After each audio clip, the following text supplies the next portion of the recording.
So, so, um, so how this works is how this is done, how this step is taken, is through many of the steps we've been talking about, the cultivation of clarity of intention, awakening to the authentic self, for sure. But then at the same time, there has to be the intention to morally evolve.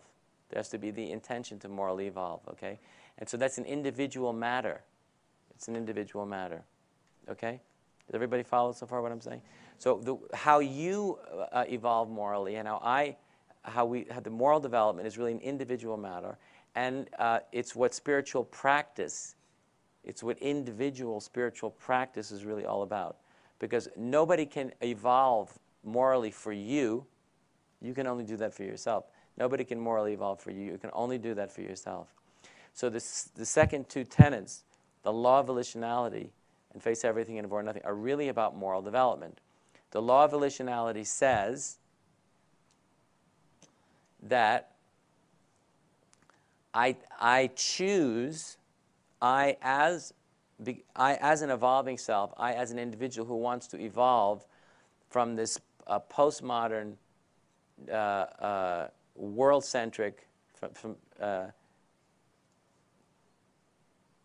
from this postmodern, alienated, world-centric self, I want to evolve to this cosmocentric, authentic self level of development because I want to take that step. You're only going to do this if you want to take a big step. You're never going to do this just for yourself. The narcissist is never going to evolve morally for himself or herself because it's hard. But what I'm saying is it's possible through the cultivation of the authentic intention to evolve and through the heroic decision to authentically take responsibility for our own karma that we can become dramatically different people that really have taken responsibility for ourselves, right? That means including all of our history, that we've, to such a significant degree, that it makes that there's a radical, not a relative difference, but a radical difference, a radical transformation into the kind of person that we are. It doesn't mean we're going to behave perfectly, at all times, in all places, or all circumstances. It doesn't mean that there's not going to be moments of forgetfulness or unconsciousness or whatever. It's not going to be perfect, but there's going to be an extraordinary difference. Not a small difference, a really big difference. See my point? So as I was just saying, just to make it clear here, this victim, because you see, there's the law of volitionality, which is, and there's I am a victim. So it's the posture of being the victim, which the truth is, as much as bad as it feels, we love it. It's a morbid pleasure. It's a morbid kind of pleasure, which has to be renounced if any one of us is going to be an authentic agent of the evolutionary impulse of the authentic self. A victim cannot be God incarnate, and that's just the way it is. And so the way the quote unquote healing takes place, in evolutionary enlightenment, is through the individual taking responsibility for all the pain, all the suffering. The reason you want to take the responsibility, the reason you want to take the burden of your own suffering and your own karma on your own shoulders, remember, is because you care about the process. You're not doing it for you. That's what makes a difference. You're not doing it for you. You're not doing it for yourself because, as I said, I've never met an individual who would do such a thing for themselves. The reason you're willing to take it all on is because you care about the process. And you know that the process won't be able to evolve in any kind of dramatic way unless you do that. It's very simple. So this is the step from the personal to the impersonal. This is if you want to understand what I'm talking about. It's a big deal. It's not a small thing. So what I'm saying is, remember, please keep in mind that, once again, as I said a few minutes ago, the distinction I made the other day, which is the authentic intention versus the authentic intention versus the intention that isn't authentic. The one is where you think you want to do it, but you really don't intend to, versus the one where you actually do intend to, and you will. Because you do. People who intend to change. People who don't intend to don't change. And it's just that simple. Why? It's not because of karma.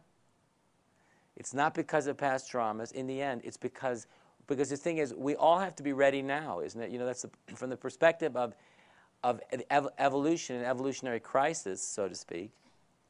Time's up.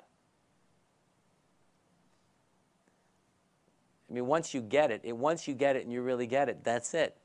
In other words, from a certain point of view, and some people I know find this kind of harsh, a time does come, ladies and gentlemen, in adult life when kind of time's up.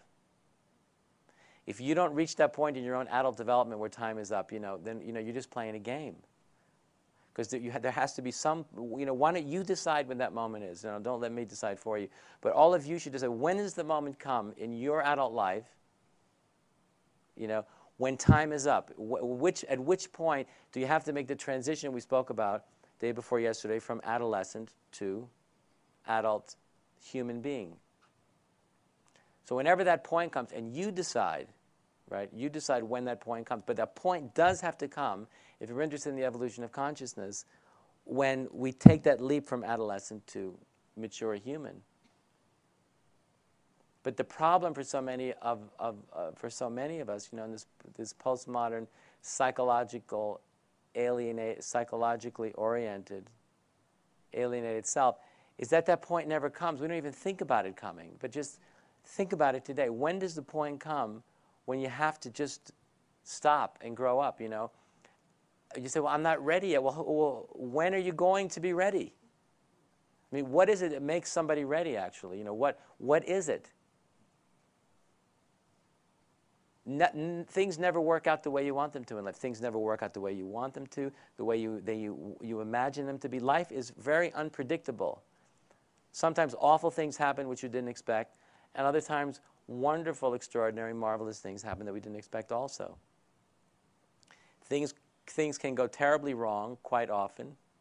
Once in a while, things can go expectedly, better than we could have ever possibly imagined. Believe me, if you are not willing to take responsibility for your own karma in the way that I'm speaking about, in a really way that's unconditional, you're not going to be ready for when something really great happens.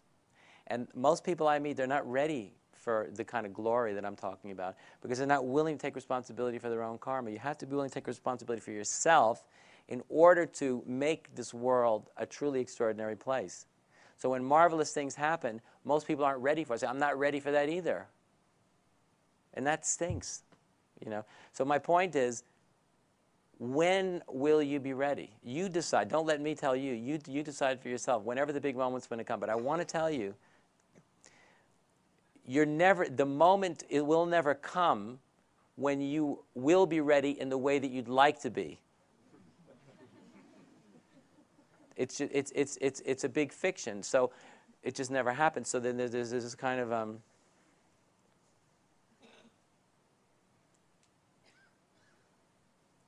there's just this crazy fictitious idea that we're all in a process of getting ready to be ready to be ready. And so that at a certain point when you're ready, then you're going to be ready. But it's not true. It's never true. It's never true. It's never going to be true. It's a complete lie.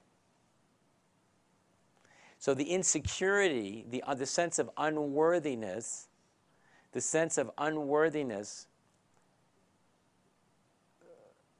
the ego feels can't be an excuse. And also, you have to understand that the unworthiness that the ego feels, from another perspective, is just selfishness, you see? Unworthiness, the experience or sense of unworthiness is just an excuse not to have to be ready, right? Because if you feel unworthy, you don't have to do it. But if it's all about unworthiness, it's just about you, it's not about the process. Remember, there's a process that needs you. So if unworthiness is your excuse, right, from a certain point of view, you can say, well, you're just being selfish. Because what if, in spite of the ego's sense of unworthiness, which is really just holding on to morbidity, to a sense of being victimized, to really a very selfish, small-minded, selfish orientation to life. What if you had to do it anyway, even if you didn't, quote unquote, feel ready? Now, how would that feel? That would feel absolutely terrifying, completely overwhelming, right? Right? That's what the process is. The process, the life process, is absolutely terrifying, absolutely overwhelming. That's the nature of it, and it's never going to be different. Whenever you're looking at this in a vertical context, you see, when you're going from lower to higher, or even if it's more gradual, there's always going